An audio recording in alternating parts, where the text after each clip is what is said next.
حضور آگے بڑھے تو کچھ لوگوں کو دیکھا کہ ان کی زبانیں لوہے کی کینچیوں سے کاٹی جا رہی ہیں اور ان کے جبڑے بھی کاٹے جا رہے ہیں، پھر صحیح ہو جاتے ہیں، پھر کاٹے جاتے ہیں۔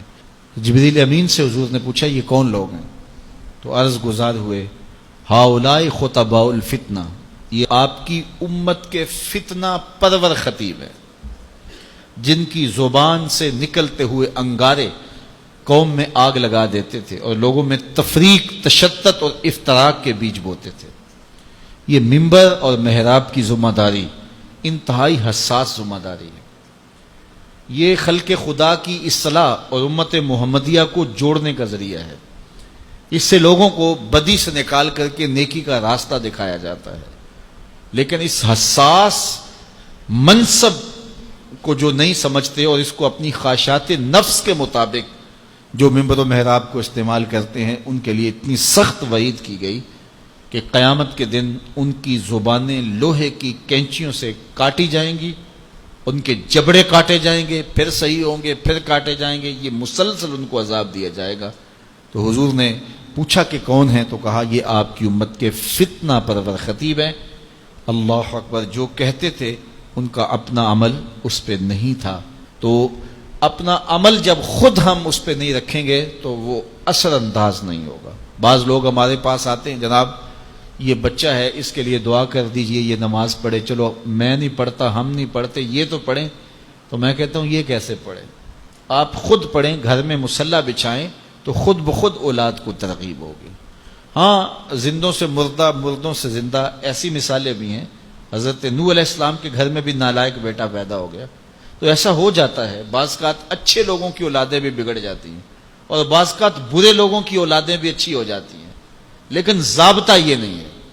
یہ کبھی کبھی ہوتا ہے۔ ضابطہ یہ ہے کہ اچھے لوگوں کی اولادیں اچھی ہوتی ہیں، برے لوگوں کی اولادیں بری ہوتی ہیں۔ جو ماں باپ کا عمل ہو اس کا عکس اولاد پہ پڑتا ہے، اچھا ہے یا برا ہے۔ اس لیے ماں باپ کو عملاً اپنے رویے خوبصورت بنانے چاہیے تاکہ وہ منعکس ہوں اولاد میں۔ تو اسی طرح ہمارے خطباء جو منبر و محراب کے وارث ہیں، انہیں زیادہ اس بات پہ توجہ دینے کی بجائے کہ میں گفتگو کو مرتب کروں، دلائل سے مزین کروں، کس موقع پہ شعر پڑھنا ہے، کس موقع پہ نہیں پڑھنا ہے، کہاں آواز کو اونچے لے جانا ہے، کہاں آواز کو مدھم رکھنا ہے، کہاں نعرہ لگوانا ہے، کہاں نہیں لگوانا، کہاں ہاتھ کھڑے کروانے، کہاں نہیں کھڑے کروانے، اس بات کو چھوڑے، ساری توجہ وہ اپنے کردار پہ دے۔ پھر کردار کے اندر سے پھوٹ کر جو گفتگو نکلے گی وہ ٹوٹے لفظ بھی ہوں گے، دلوں کو جوڑ دیں گے۔ اشہد بلال عند اللہ اشہد، بلال کا اشہد ہی وہ دھوم مچا دیتا ہے کہ لوگوں کا اشہد بھی وہ دھوم نہیں مچاتا جو بلال کا اشہد دھوم مچاتا ہے۔ اس لیے ہمیں زیادہ توجہ اپنے کردار کی طرف دینی چاہیے۔ اقبال نے کہا تھا واعظ قوم کی وہ پختہ خیالی نہ رہی، برق طبعی نہ رہی، شعلہ مکالی نہ رہی، رہ گئی رسم آذاں روح بلالی نہ رہی، فلسفہ رہ گیا تلقین غزالی نہ رہی، مسجد مرثیہ خواہیں کہ نمازی نہ رہے، یعنی صاحب اوصاف وہ حجازی نہ رہے۔ تو آج ہماری گفتگو تو زیادہ ہے، جتنے چینل چل رہے ہیں، یہ ماہر سے عام آئے گا تو کیسے کیسے نکلیں گے دین سکھانے والے۔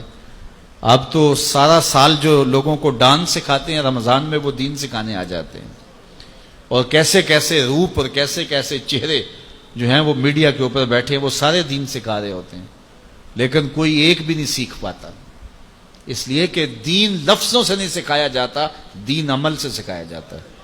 میرے اور آپ کے آقا و مولا کی ظاہری زندگی اس دنیا کے اوپر جو حضور گزار کے گئے ہیں کتنی ہے؟ 63 سال۔ 40 سال تک حضور نے اعلان نبوت ہی نہیں کیا۔ یار کسی کی ذمہ داری ہے پوری دنیا کے اوپر اسلام غالب کرنا، حضور کا یہی کام تھا نا، پوری دنیا کے اوپر اسلام کو غالب کرنے کے لیے آئے تھے، اور تیزی کے ساتھ وقت گزر رہا ہے۔ 40 سال گزر گئے، ابھی تک دعوت دین ہی نہیں دی، اعلان ہی نہیں کیا۔ کہا محبوب 40 سال تک تیرے کردار کا سحر ان کے سینوں میں، ان کی روحوں میں اتر جائے، پھر آپ بولیں گے تو پھر کردار کی چمک اور روشنی اتنی ہوگی تیری بات کا انکار نہیں کر سکیں گے۔